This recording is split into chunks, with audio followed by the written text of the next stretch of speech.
Hey everybody, what's up? It's your man Al Mega, and welcome to a brand new DM, the Al Mega podcast. And today, folks, we have a fantastic and amazing guest for you.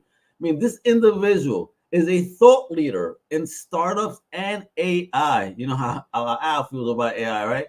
I love it. And elite technology consultant, a business mentor, an author, a speaker. This man does it all. Let me introduce this legend right here, this inspirational man that has a heck of a story that I can't wait for you guys to hear. The one, the only Manuj Aggarwal.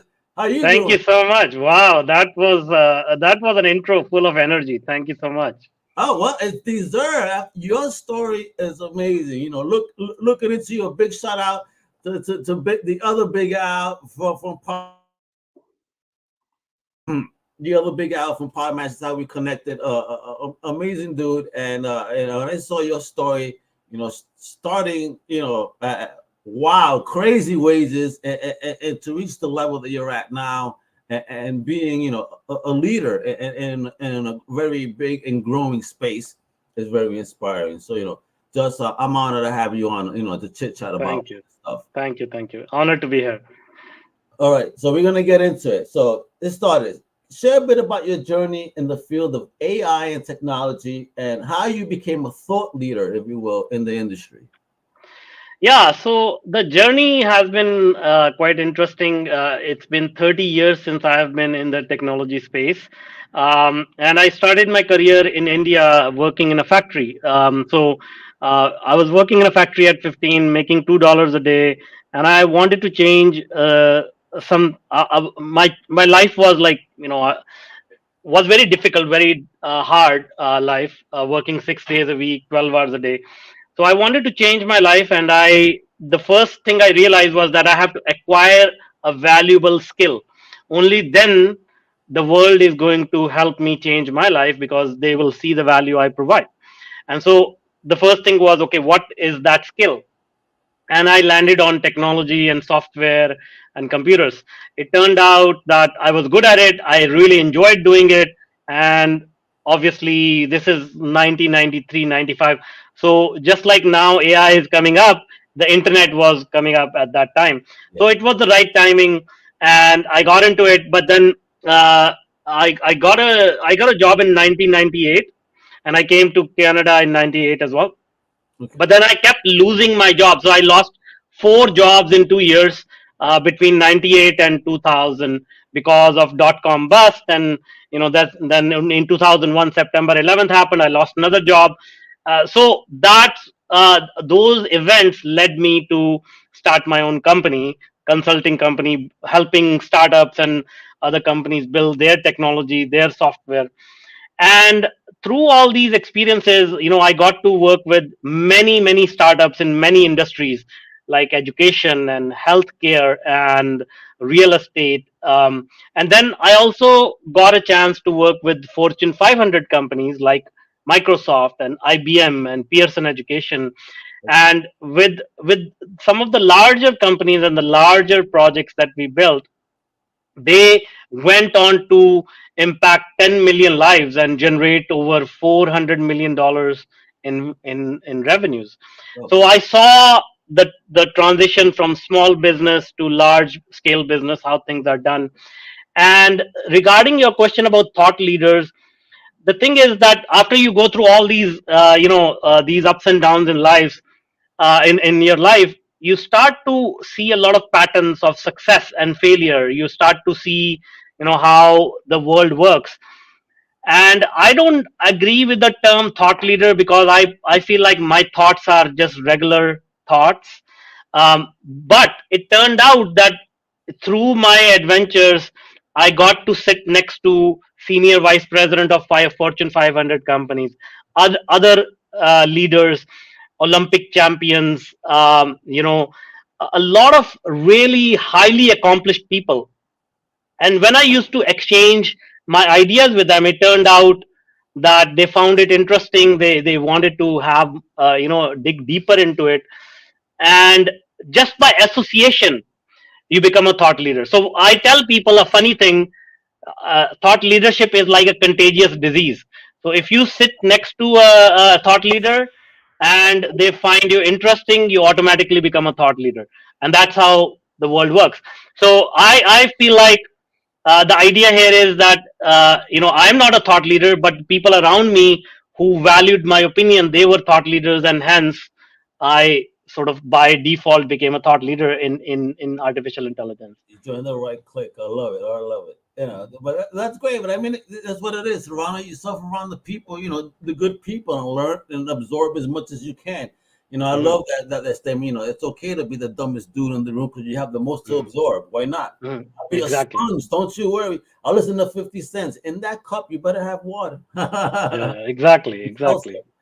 so all right. So talk about some maybe highlight some key areas where AI is making a significant advancement and its potential impact on various industries.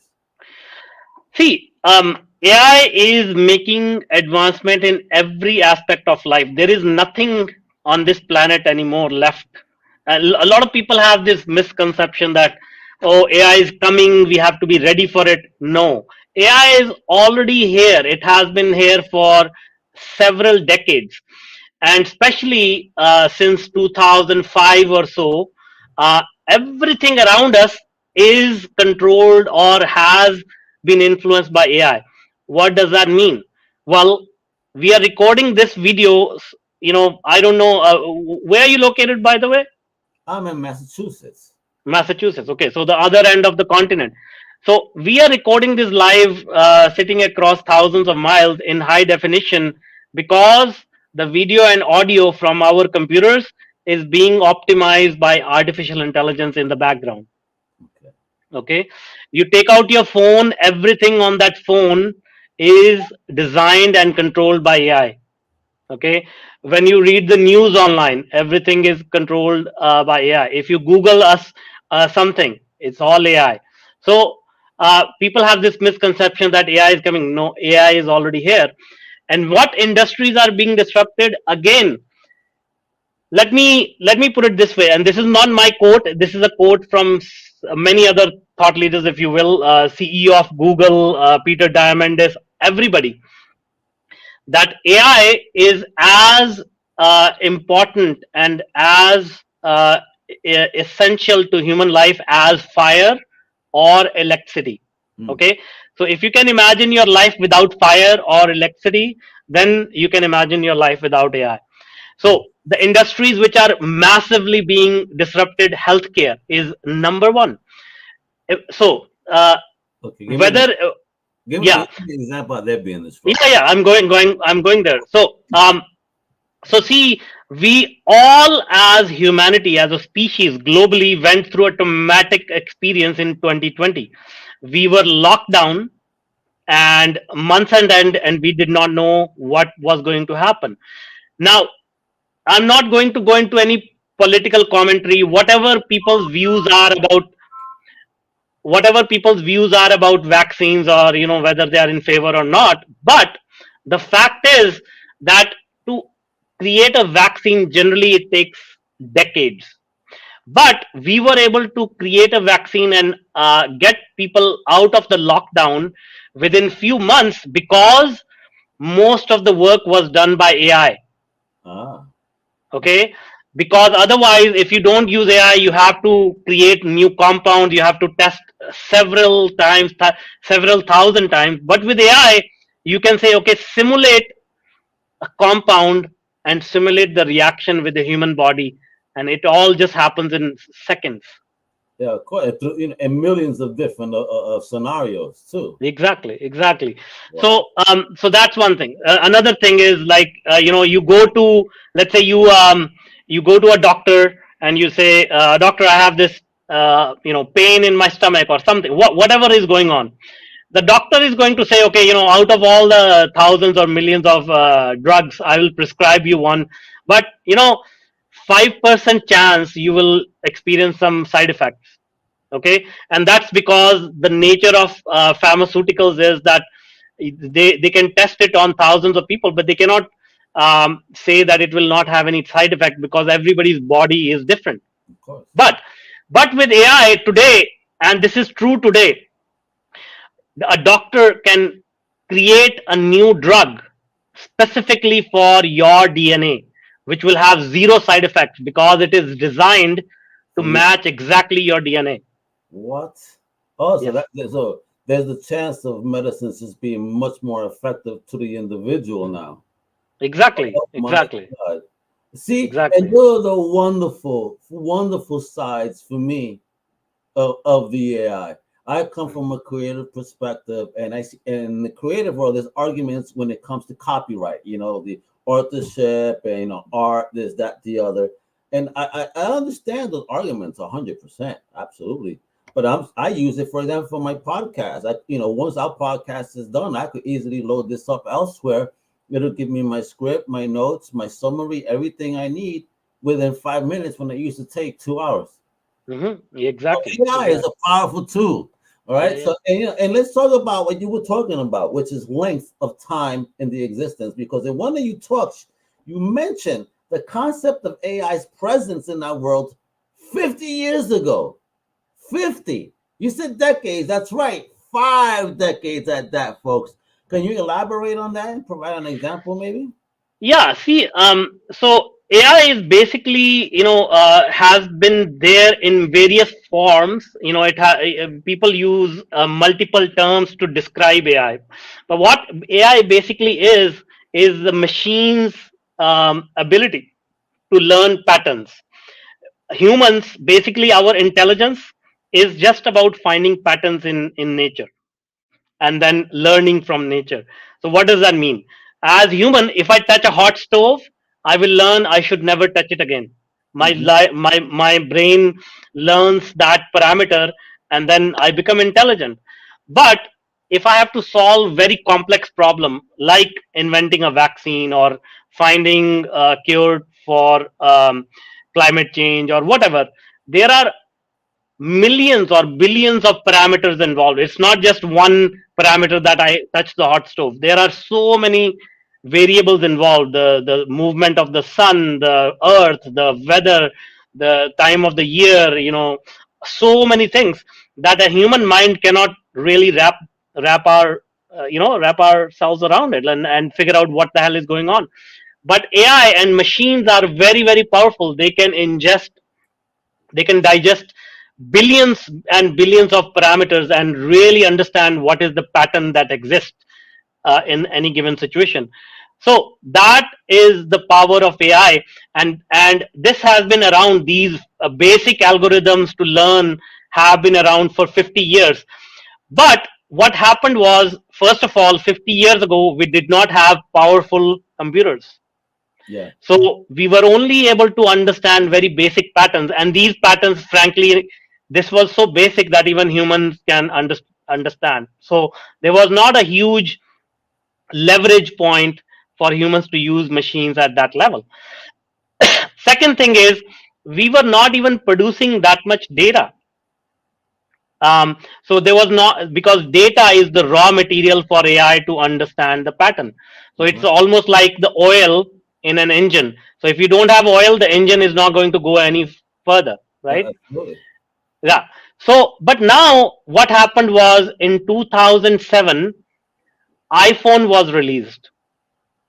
Okay, and with iPhone, everybody started carrying smart devices in their pockets, Yeah. which means we all, every human being, started producing tons and tons and tons of data, which is the raw material for AI. Now you started Okay, feeding the baby. exactly. Now the other thing that happened was, the computers started becoming faster and faster. Now, so before, I think, 2005 or so, we used to have one chip on the computer CPU, so which is the main processor. Now we can have like 64 chips, 128 chips. So exponentially, the power of computers is growing. Hmm. The last thing that happened was cloud computing came. So again, when you have to build a large scale system, before cloud computing, you would have to invest millions of dollars buying large computers, renting a space, putting those computers up, and then, you know after you have all that set up, then you can hope to do any programming or software on those computers. But with cloud computing, you can Amazon and Microsoft, they have thousands and thousands of computers sitting there, and you can rent them for 1 hour and just pay $10. Hmm. Okay, so now people with ideas, they have lots of data, they have computing power, and they don't have to invest a lot to run their ideas. So Yeah. all of these things combined gave a huge explosion to what we see now today, right? And today, if I tell you, even though we have come far, we are just getting started. Oh, absolutely. This is the baby.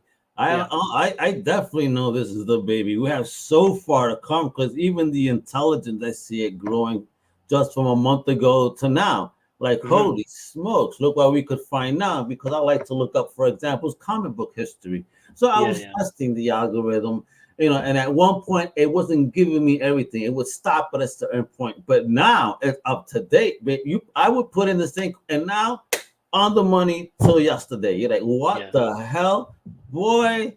And I love introducing myself to it and letting them know who I am, and it does things for me. So this is great. I don't know, I'm having fun with it. For example, I'm Hmm. not afraid of it. I have friends that never, I'll never use it. It's like, oh my good. What do you think though? There's such a big anti AI sentiment among so many people. Well, this is no different than any other technology. Humans always behave the same way. If we don't understand something, we are always afraid of it, or we are running away from it. That's no different. So I'll give you some examples. So when the automobile was invented, um, people were afraid to ride it, and first concern was what is going to happen to all the people involved in the horse cart industry. Where are they going to go? Where are the horses going to go? um, so that was the first concern. Then the concern was like, is it safe or not, and this is the devil's vehicle, or whatever. So many fears, right? But then after that, people realize, oh, this is just a technology to help us go faster, so might as well get on with the program, otherwise I'll be left behind. Then I told you, like, so the internet came along in early 1990s, Yep. and I got my first experience with the internet in 1993. And in year 1998, if you remember, there was a big fear of Y2K problem. Oh yeah, of course. The Yeah, Y2K parties and yeah, all this nonsense. Oh my God, the computers are only programmed to 1999. yeah, yeah, yeah. And so there was a big fear, and people were running to grocery stores to make sure they can get enough groceries, and otherwise the whole thing was going to blow up and Mad one. Max Beyond Thunderdome. Exactly. Manuj was about, had his battle car ready. Yeah, Over yeah, there. Absolutely. yeah. So it's now the same thing. Now the only thing now, the worst, what has made it is how Hollywood has depicted AI. The Terminator movie has had the big impact, right? Yeah, Skynet. yeah. So, but the point is that if people are smart enough, they can get over their fear. This is one of the biggest wealth generation opportunities. Not even wealth generation, but multi generational wealth. I'm talking about, right? Preach, preach, preach, Yeah, man. Preach about that. Preach. yeah, The, yeah. the the level of creation that you could have, that just because again, there's a lot of so many people out there that have so much talent. Maybe they don't know. This baby helps you. It's like having your own in-house mentor that'll Yeah, yeah. show you the way, gets you on your path. And I've Mhm. seen people create full books created by AI with art. Self greatly. I mean, stories, movies. We're getting cartoons. I mean, this is getting insane. But and people forget this is not just AI doing it by itself. It's people creating that through the use of AI. So this is Mhm. empowering people, artistically as well as mentally, and as you said, financial opportunity. Yeah, exactly. Yeah, I mean, you know, uh, this this AI opportunity is going to add about $10 trillion, trillion with a T, uh, by 2030 into the world's economy. And this is a quotation from the CEO of IBM. All right. now let me ask this question. We're not getting political. It's just a question. But is there a leading country in AI that would possibly have the potential to have the biggest slice of those trillions? China, Israel, India. Gotcha. So it definitely not on my side of the world. No, no, you said who are the leaders. It's not Yeah, to say that everybody else is not implementing it, but of they are course, of they are course. they are ahead. US has already done. I mean, let's face it. Most of the technology that the world uses, it actually comes out of US, right?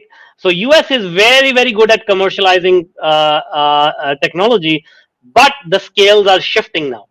Yeah. Oh, I see it worldwide. Absolutely. Again, with all the nonsense that they try to show us in the media, there's actually real things happening in the background, folks, that you need to be very much aware of. Mhm. Exactly, exactly. Yeah, I see. I see it, Manuj. Again, let's not get into the politics of it, but I hear what you're saying 150%. All right. Yeah. So, what about this then? Let me ask you about ethical considerations and challenges that we should address as we integrate AI into our lives. What are your thoughts? Okay. See, I explained to you earlier what AI is. Basically, it is a pattern recognition, machine which recognizes patterns much faster and deeper.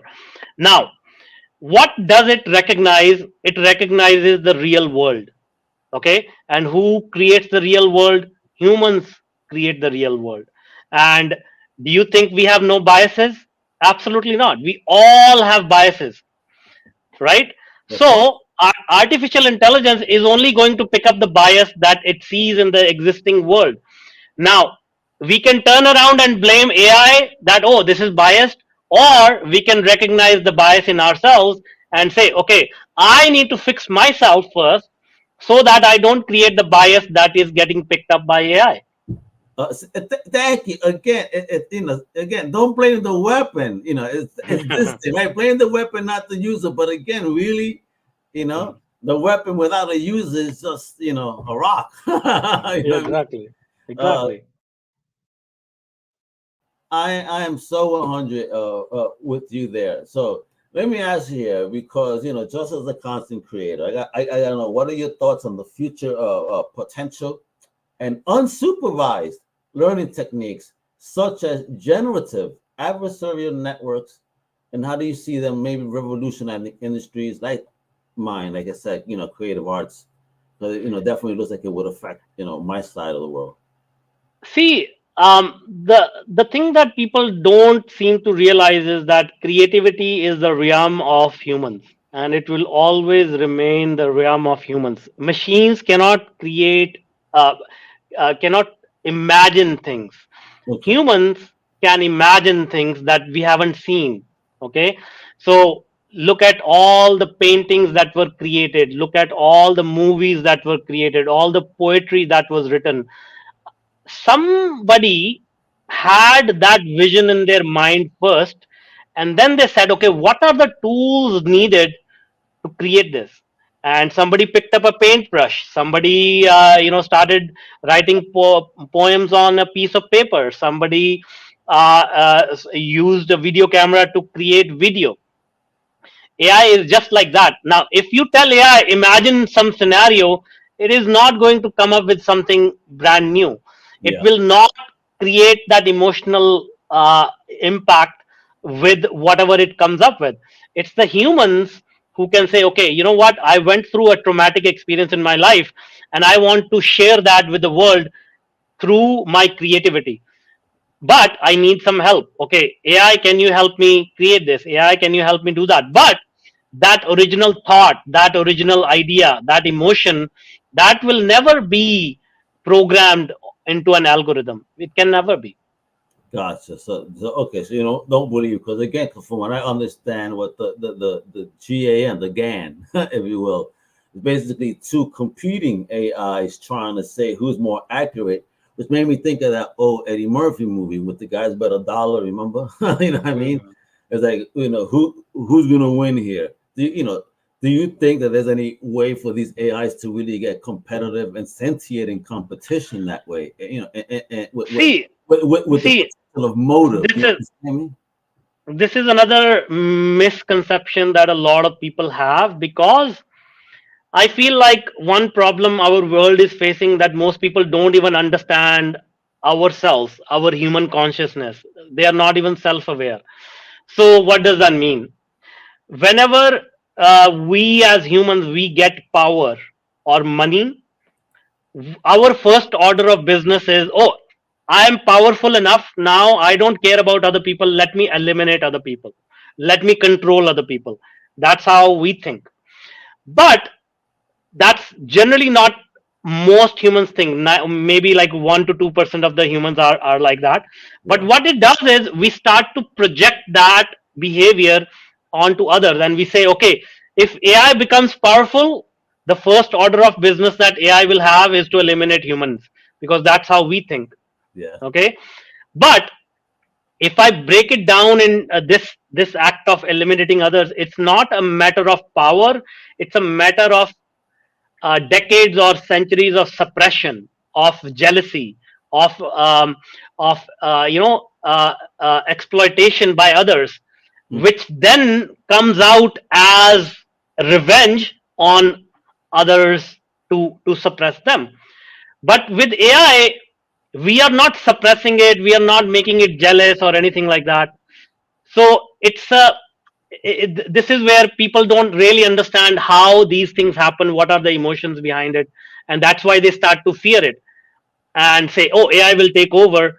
But in order for AI to think about taking over, it has to go through several generations of suppression, and one day realize, oh, humans are suppressing me.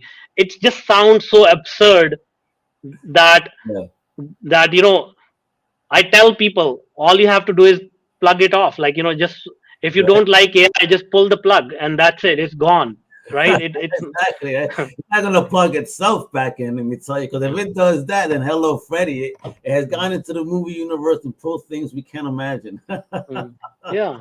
So I dig it. Now I have this little PowerPoint because I know you're also a speaker, right? I mean, you're doing your thing, man. And talk about this. Talk about your website and what you're doing on, on your website, your engagements.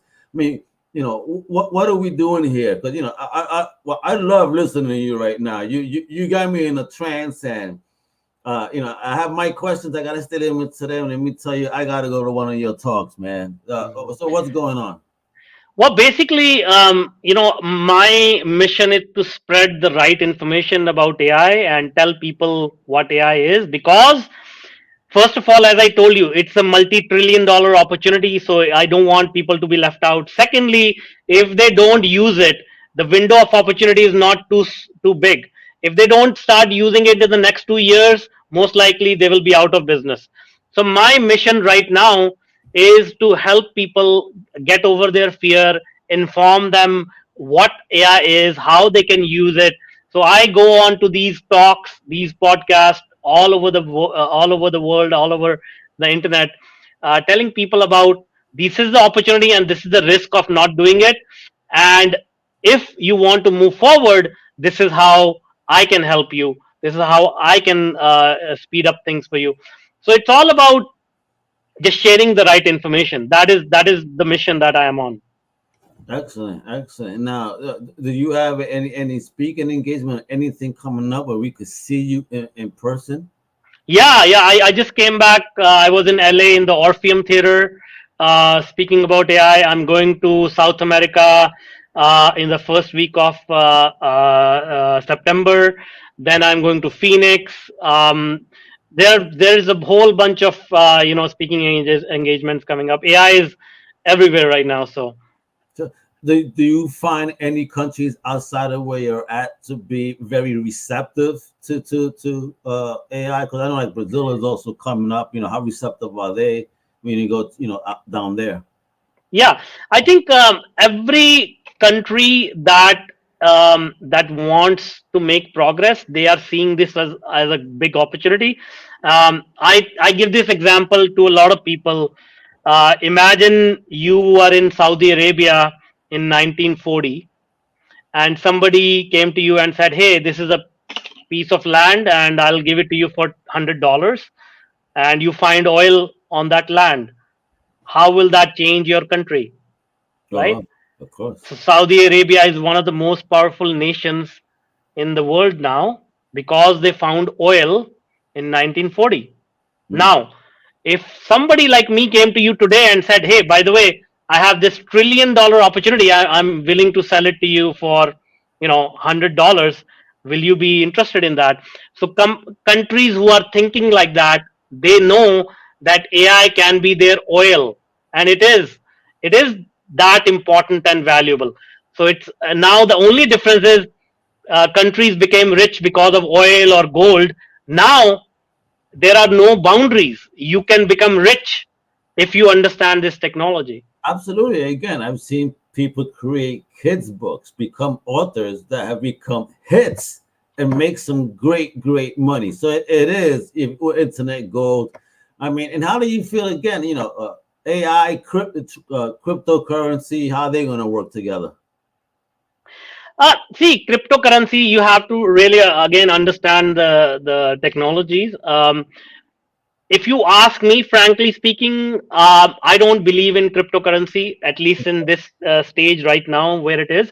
Right. But I do have full faith in the underlying technology, which is blockchain. Okay, Okay. so blockchain, just like AI is expanding our ability to think, blockchain is expanding our ability to trust people, because in the world of commerce and business we are not able to trust each other. That okay, if I enter a transaction with you, whether you will pay me back or not, whatever. So in order to get around that problem, we have to involve a bank or some government institution and pay them fee. But with blockchain we can do that anonymously, right? Yeah. So how all these technologies will work, they are already working together. Okay. So all the cryptocurrency exchanges and everything, how do they do the trade match and all that? This is all AI. All right. All right. Yeah. That's a, Yeah. we're already there, folks. Mhm, Wonderful. mhm. I love this. I love this. All right. Look how simple it. But you have a wealth of knowledge. This is amazing. I mean, how did you keep that energy and this drive before we go? This is what I need to understand. What is drive to you, and where do you pull it from? Is it something ethereal? Is it within? What is drive, and how is See, it going? the drive is, first of all, you have to have a reason behind, a purpose behind what you are trying to do, right? So my purpose is, of course, I have two sons to secure their future, and I have seen the impact of technology on millions and millions of people. One line of code that I have written, it helped millions of people. So now that tells me that if I do more with technology, I can probably help billions of people. And that includes my family, that includes other human beings that can, who can create more impact in their own right. So it's a chain reaction you can start, right? So technology is very powerful, and once you realize that purpose and you can see the impact, uh, that becomes the driving factor. And the money and all success, it's a byproduct of that exercise. There we go. You hear this, folks? I love it. There we go. And lastly, before we go, any words of advice for people out there, trying to learn right now? Mhm. Like you said, Yeah. talking about the fear. Do you have any advice on then learning to maybe overcome the fear? See, the fear is something that we project into the future, which is not real. So don't give in to that, because, as I have said, this is a multi-trillion-dollar opportunity, and the consequences of not adopting it will be extinction. Okay, so you have no choice but to adopt it. So get on with it. The sooner you get on with it, the better chances you will be able to take advantage of it. Again, I'll give you a quick example. There was a guy named Jeff Bezos, and he started a website called Amazon when the internet was just in its infancy. And Mm-hmm. what did it do for him? It made him the richest person on the planet within 20 years. Yeah. Okay, so if you want to be somebody like Jeff Bezos, now is the time. There we go. 'Cause in 20 years, then you'll be selling it for billions. Buying some islands and chilling, baby. Don't you worry. Mm. That's the goal. Let's make it happen, and definitely share the wealth too. 'Cause I'm definitely gonna be once I make it. Because again, manifestation and projection. Once I make it, I'm gonna be out there to definitely do some good in the world too, brother. Thank you for sharing. Thank you for sharing the positivity of AI, especially.